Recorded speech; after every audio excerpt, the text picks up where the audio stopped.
Eh bien, chers amis menuisiers, voilà, l'heure est arrivée, nous allons aller dans layout. J'ai fait un fichier enregistré de mon document SketchUp. Je vais retourner dans Fichier en haut à gauche et je vais aller dans Envoyer dans layout. C'est parti, on y va, je clique une fois. Layout est en train de s'ouvrir, on voit la présentation, la mise en page du logiciel qui est en train d'arriver et tout de suite, layout nous demande pourquoi on est là, qu'est-ce qu'on veut faire. Bon. Eh bien, vous l'aurez compris, pendant l'examen, on va devoir imprimer un A3 format paysage. Alors ça tombe bien, parce que dans la rubrique papier de layout, il me propose le A3 paysage. Je vais donc cliquer dessus une fois, et me voilà avec une feuille A3. Alors, je peux zoomer en avant, je peux zoomer en arrière, et en fait, derrière, tout autour de ma feuille, j'ai de l'espace, je peux rezoomer en avant et me concentrer sur les détails du logiciel. Alors, si je clique dessus une fois, qu'est-ce qui se passe? J'ai une petite fenêtre bleue qui s'affiche ici. Eh bien, ceci est ma vue dans SketchUp. Vous voulez une démonstration? Je vais double-cliquer dedans. Et grâce à l'outil pivot de ma molette, regardez, on se retrouve littéralement dans le logiciel SketchUp. Je vais cliquer à côté et je vais faire un petit CTRL-Z des familles, histoire de revenir en arrière. Quand ce document est présent sous vos yeux en A3, il va falloir faire quelque chose d'absolument vital tout de suite. Je vais sélectionner ma fenêtre SketchUp qui est ici. Je vais aller dans l'onglet qui est à droite de la palette par défaut. Hein. Vous allez voir que dans layout, on l'aura vu en cours, mais énormément de choses se passent ici. Je vais aller dans modèle SketchUp, effectivement tout est sélectionné ici, hein. Si je clique à côté, évidemment il n'y a rien, je dois sélectionner ma fenêtre SketchUp qui est juste là, on retrouve le plan de travail.escapé, ceci est le nom de mon fichier, le nom de votre fichier qui sera certainement sur le bureau de votre ordinateur d'examen. Je peux voir ici que la scène et la vue du dessus, plan de travail. Alors ça tombe bien, parce qu'en fait, c'est exactement comme ça que j'ai nommé ma scène dans SketchUp. Donc du coup, je suis satisfait de voir que c'est le bon fichier.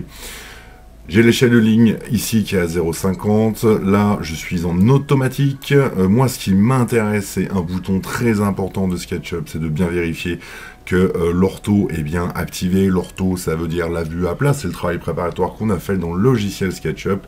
On peut voir évidemment qu'on est à l'échelle 1.11.3184. Mais qu'est-ce que ça veut dire ça? Eh bien ça, c'est en fait quand vous avez enregistré votre fichier SketchUp avec la caméra. Je vous montre, et bien ça, c'est l'échelle du logiciel. Je vais aller cliquer sur conserver l'échelle. Ça, c'est juste très important. C'est un des boutons les plus importants du logiciel layout. Et comme par hasard, il est un peu petit comme les autres. Je vais bien conserver l'échelle. Je vais aller venir ici. Et je vais aller choisir l'échelle 1/10. Tac, bah ça y est, je suis à l'échelle 1/10. Alors c'est subtil. Je vais en profiter au passage aussi, on voit ici que je suis en tramé. Alors qu'est-ce que ça veut dire le tramé? Eh ben, c'est là comment graphiquement il va ressortir. Alors c'est pas très joli le tramé, hein, je vous montre, on va zoomer. C'est un peu pixelisite, c'est pas bon. Eh ben je vais aller dans tramé et là je vais cliquer sur vectoriel. Vectoriel ira très bien pour l'exercice. Donc là, il me dit bien sûr, attention, quand tu vas cliquer sur vectoriel, on va augmenter les capacités. Le rendu vectoriel ne peut pas représenter des styles complexes, mais là, c'est pas complexe, donc je vais lui dire OK. Et voilà, vous avez vu, la courbe, elle est quand même bien plus agréable à l'œil. Je vais zoomer en arrière. J'ai toujours ici ma fenêtre SketchUp qui est sélectionnée, mon modèle SketchUp du coup est en brillance. Je vais pouvoir dès à présent cintrer la petite fenêtre bleue et regardez. Je vais venir subtilement, je vais prendre mon temps, faire le tour sur les bords. Ça c'est très important, c'est pour éviter ensuite que les choses se télescopent. Me voilà avec un super modèle de ma planche de cuisine.